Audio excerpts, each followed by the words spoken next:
গল্পটা এক সাধারণ কৃষকের অদম্য চেষ্টায় অসাধ্য সাধনের। জয়পুরহাটের রায়কালী গ্রামের কৃষক সাইফুল শুধু ইচ্ছা শক্তি দিয়ে সৌদি আরবের বিভিন্ন জাতের খেজুর বাগান করে তাক লাগিয়ে দিয়েছেন। আজোয়া, মরিয়ম সহ নানান জাতের খেজুর ধরেছে তার বাগানে এবং তা বাজারজাত হচ্ছে। সফলতার এই গল্পের বিস্তারিত জানাচ্ছেন সহকর্মী আব্দুল আলিম। প্রিয় দর্শক, আজকে আপনাদের সকালের বাংলাদেশ অনুষ্ঠানে এমন একটি বাগানে নিয়ে এসেছি, এমন একটি স্টোরি, এমন একটি গল্প আপনাদের শোনাতে চাই। আমরা জানি সৌদি সহ অর্থাৎ আরব আমিরাতের এই দেশগুলোতে অনেক সুমিষ্ট খেজুর পাওয়া যায়। আমাদের দেশে মানুষ সেখান থেকে আমদানি করে সেই খেজুরগুলো আমরা বাজারে বিক্রি করা দেখি এবং সেই বাজার থেকে আমরা খেজুরগুলো কিনে খাই। কিন্তু আপনাদের সরাসরি এই বাগানে নিয়ে এসেছি।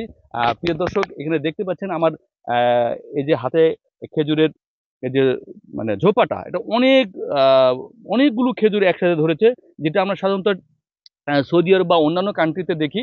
কিন্তু সেই বলতে গেলে মরুভূমি বা মরু অঞ্চলের খেজুর আমাদের বাংলাদেশে সমতল ভূমিতে পলি এলাকায় যে এই খেজুর হচ্ছে, এটা নিঃসন্দেহে একটি ভালো লাগার বিষয়। আমার মনে হয় দর্শকরা অনুপ্রাণিত হবে আমাদের এই রিপোর্টটি দেখে, আমাদের এই খেজুরের বাগান দেখে। হয়তো অনেকে অনুপ্রাণিত হবে, অনেকে উৎসাহিত হবে বাগান করার জন্য। আমরা একটু কথা বলতে চাই প্রিয় দর্শক, এখানে যে মূলত যে খেজুরের বাগানের যে মালিক, সেই মালিকের সাথে একটু কথা বলতে চাই, তিনি কেন এই খেজুর বাগান করলেন।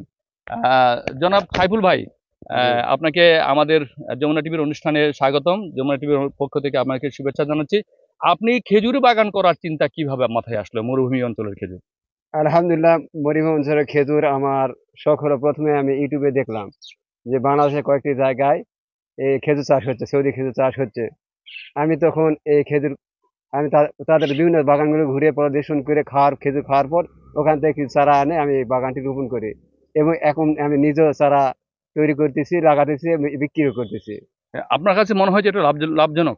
কিন্তু বর্তমানে দেখছি আমার এই 33 মাস বয়সে যে গাছে দিয়ে আমার কাঁদি খেজুর ধরছে, এটা আমি আল্লাহ পাকের লাখ লাখ শুকরিয়া। আশা রাখি যে সামনে তৃতীয় বছর চতুর্থ বছর থেকে আমার বাগানে অনেক গাছে ফলে আসবে।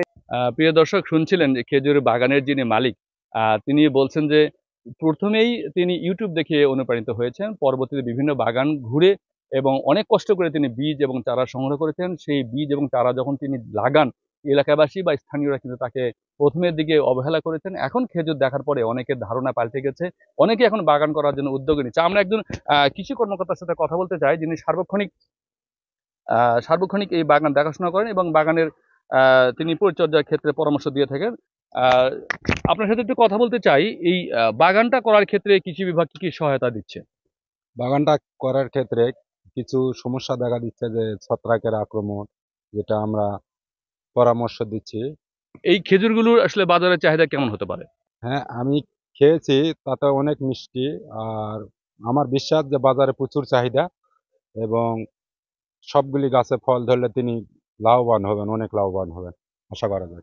যেভাবে প্রিয় দর্শক, আমরা এই বাগানের খেজুরের ঝোপা দেখেছি, অর্থাৎ খেজুরের বাধা দেখেছি, মানে একটা বাধায় বা ঝোপায় কিন্তু অনেকগুলো খেজুর, এবং আমি প্রত্যক্ষ করে দেখেছি যে খেয়ে আসলে সত্যিকারই মিষ্টি খেজুর। আমাদের সমতল ভূমিতে পলি অঞ্চলে যে এত মিষ্টি ফসল হবে বা খেজুর হবে, এটা কিন্তু ধারণারও বাইরে। তো আমরা প্রিয় দর্শক, আপনাদের সেই বিষয়গুলো দেখানোর চেষ্টা করলাম। নিঃসন্দেহে আপনাদের ভালো লাগবে। আমরা হয়তো অন্য কোনো ইভেন্ট নিয়ে অন্য কোনো সময়ে আপনাদের সামনে আবার হাজির হব। ততক্ষণ আমি বিদায় নিচ্ছি। আমি আব্দুল আলিম, যমুনা টিভি থেকে।